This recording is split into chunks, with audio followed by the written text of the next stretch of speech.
Bom dia, alunos do oitavo ano, tudo bem com vocês? Aqui é a professora Kelly para mais uma aula de ciências.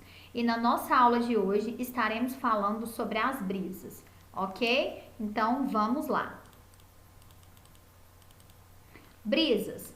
As brisas marítimas são correntes de ar que surgem, em regiões litorâneas e possuem dois sentidos possíveis: do mar para a areia durante o dia e da areia para o mar durante a noite, certo?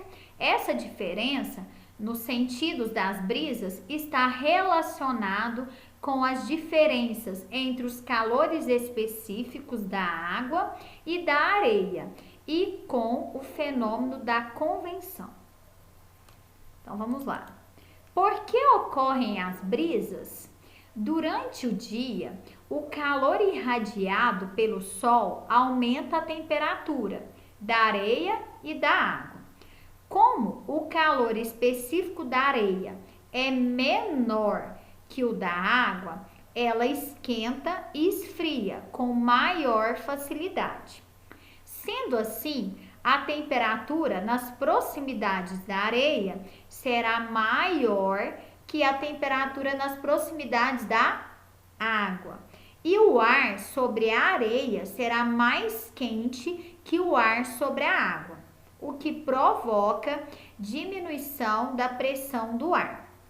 Logo, a gente pode concluir que a pressão do ar sobre a areia é menor que a pressão do ar sobre a água, o que provoca um deslocamento de ar do mar para a areia. Durante a noite, o processo é inverso, A areia apresenta uma temperatura menor que a da água e o ar nessa região, consequentemente, é mais frio. Sendo assim, a pressão do ar é maior sobre a areia e a brisa tem o sentido da praia para o mar. Então, é esse movimento que vai acontecer, Durante a noite, o processo é inverso. A areia apresenta uma temperatura menor que a da água e vai fazer esse processo, certo? Sentido de deslocamento das massas de ar durante o dia para a praia e durante a noite para o mar. Esse movimento das massas de ar, motivado pelas diferenças de temperatura, é o que caracteriza o fenômeno da convecção, certo? Aqui acontece o contrário. Aqui tem uma temperatura, maior para uma temperatura menor e vai sempre acontecer esse movimento circular, certo? A brisa do vale.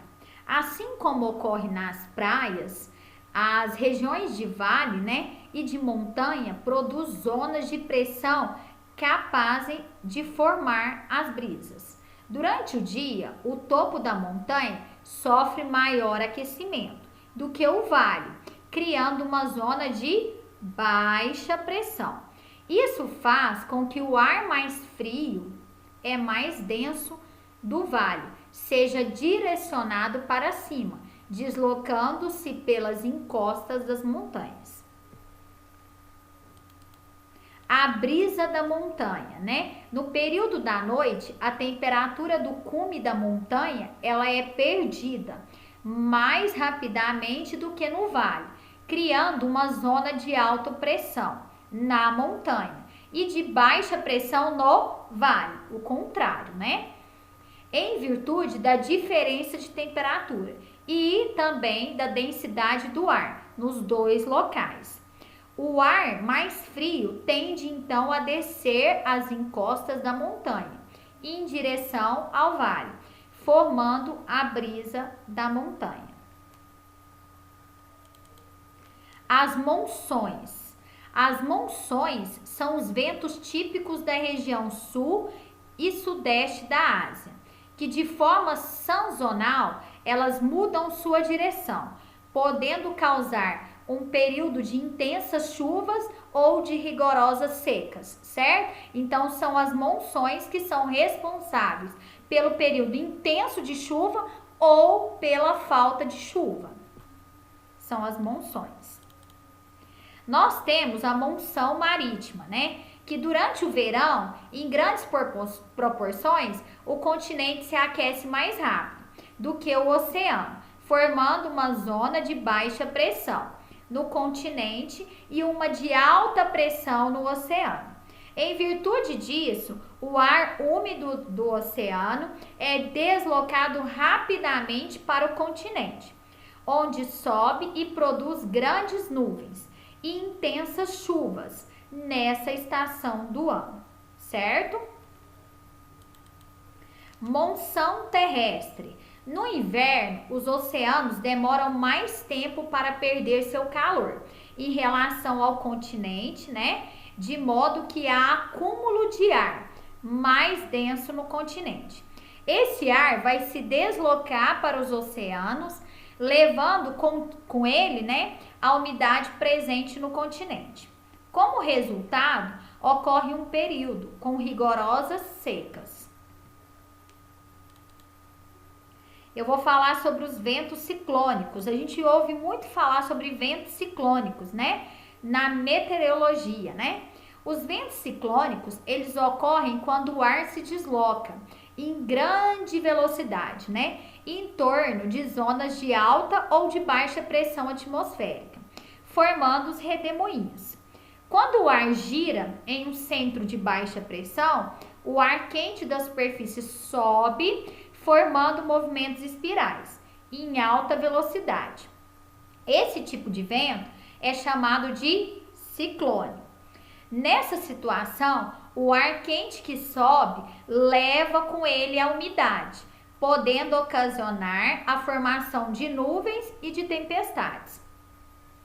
Nas situações em que o ar gira em um centro de alta pressão, ocorre um fenômeno chamado de anticiclone, ou seja, não vai acontecer o movimento de ciclone, né? Seu movimento vai ser descendente em sentido contrário ao do ciclone, certo?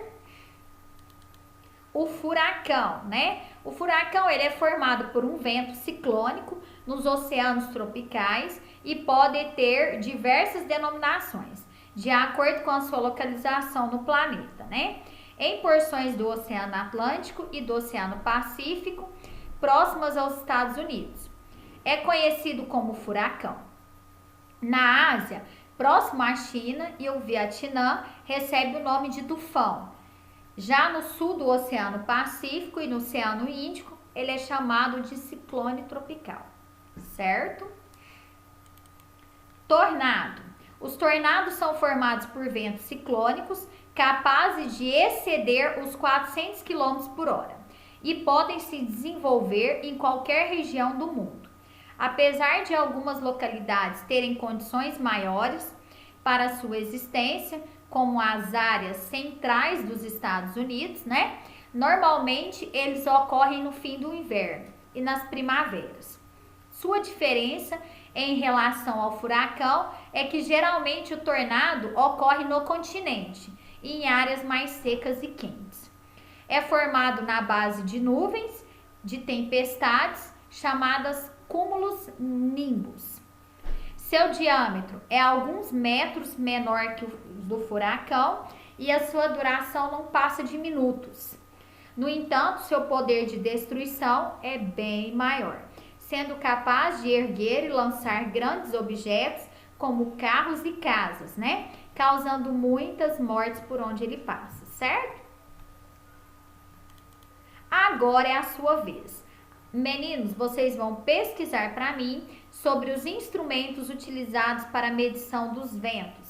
Vocês vão fazer essa pesquisa, vão colar imagens ou vão desenhar no caderno, certo? Após vocês realizarem a pesquisa, vocês vão fazer para mim as atividades do livro nas páginas 321 e 322.